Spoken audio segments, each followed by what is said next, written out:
सबके गोड़ छू के गोड़ लागतानी। नमस्कार प्रणाम।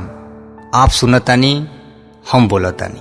आज बात करें हम बाबूजी और बेटा के रिश्ता के बारे में। इस सवाल खाली हमार नइखे, यूपी बिहार के उन तमाम बेटन के बाटे जौन मन में कबो न कबो आइल हुई।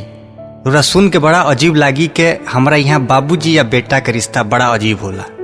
अगर कोनो रिश्ता में सबसे कम बातचीत होला तो वो रिश्ता है बाबूजी या बेटा के। ई काहे हमरा आज ले समझ में ना आई, लेकिन सबसे अमीर भी वह होला जेकरा लगे बाप होला।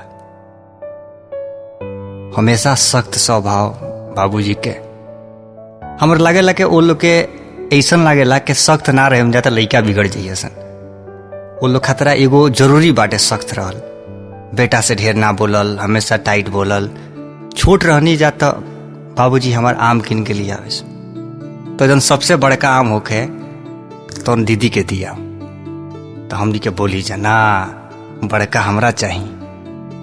तो बाबूजी कहे जाए दो, एक दिन ओकरा विदा हो जाए के बा, वो दूसरा के यहाँ चल जाई, पराया हो जाई।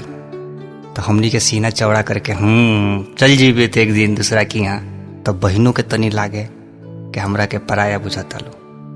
लेकिन बाबूजी वो दिन एगो झूठ इहो बोल ले। कौन झूठ जानते नहीं? हमेशा होला कि बेटी विदा हो जाले। के कहला बेटी विदा हो, बेटा भी विदा हो जाला।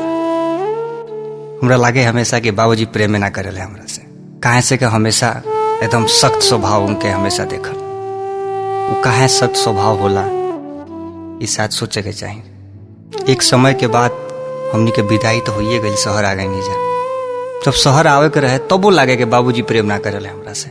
ट्रेन 3 बजे के होखे तो बाबूजी 1 बजे मोटरसाइकिल लेके खड़ा हो जास ना, ट्रेन छूट जाई। माई होने परेशान, तनी 5 मिनट रुक जाती लेके आगे, तनी मीठा दही खिया देती।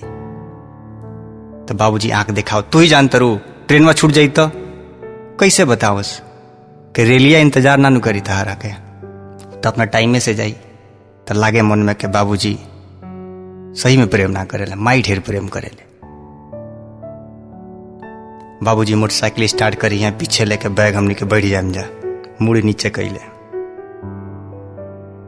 आधा घंटा लेना वो बोली है ना हम बोले।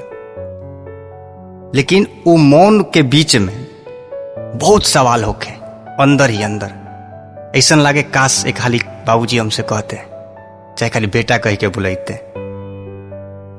लेकिन दोनों जानी शांत। लेकिन शांत के मतलब ये ना कि सवाल संवाद नहीं चलत, कहीं ना कहीं अंदर अंदर संवाद चलता। लेकिन बाप इतना कठोर कि जब बस स्टैंड के पास छोड़े लें तो मुड़ के भी ना देखे लें कि कहीं हम कमजोर ना पड़ जाए। लेकिन ये एहसास तो जरूर भइल कि ना ही बाबूजी प्रेम तो सच में करेले, हर औलाद से करेले। औलाद कैसन होखे, बाप के जितना औकात होला अपना जाने में वो अपना बेटन के सबसे नीमन खियावेला पियावेला। भले वो गरीब होके अपना जाने में नमक रोटी ही बढ़िया खियावेला। आखिर जब दूर ही रह के रहे हमनी के, ताकि बाबूजी केकरा खतरा मेहनत करता, केकरा खतरा भागता, केकरा खतरा पैसा बचावता, केकरा खतरा फाटल कपड़ा पहनता। जब कमाए लगनी जा तब बाबूजी खतरा कपड़ा किन के ले जाए लगनी जा। लेकिन वो कहाँ माने वाला, वो तो रफू करा के ही काम चलावे वाला बड़े। ब्रांडेड कपड़ा दो तो आग दिखावे ले। हमरा खतरा तो सबसे बढ़िया दिन वो होला ये बाबूजी कहले, हेलो हाँ बेटा, बुझला हो। काश इस शब्द बेटा कुछ साल और पहले कहले रहे। अरे बाबूजी वो जौन आम के पेड़ लगैनी जा सब जानी मिल के, कनी बड़ हुई आम तो बेटा हमारा आम खैया सन। ए बरा तो मुजरो आयल हुई लेकिन बेटा नहीं खेल रहा लगे कि वो आम खाई। अब जौन दीदिया कर ओरा बड़ आम दी के ना ही ज्यादा एक विदा हो जाए। आज हमरो हिस्सा होके दे दी रहो, शायद ओकरा स्वार्थ हो जाए। कहे से हम तो बानी ना हो जा कि वो आम खाई। हम उस सब बाप से पूछतनी कि उस सख्त स्वभाव ओरा ना करी। अब तो बहुत देर हो गई। अपना बेटा के एक बार बेटा जरूर कहे, कैसनो होके, कुपातर होके, काबिल होके ना होके, वह बेटा तो कहीं, वह फोन करके कहीं तो कि बेटा काल हुआ ठीक बाड़ो नु। हमें लगा था हर बेटा खातिर एगो इससे बड़न धन कुछ ना हो सकता। उम्मीद करतनी आप सबके पसंद आयल हुई। आप सब यही हमके स्नेह और प्रेम दी।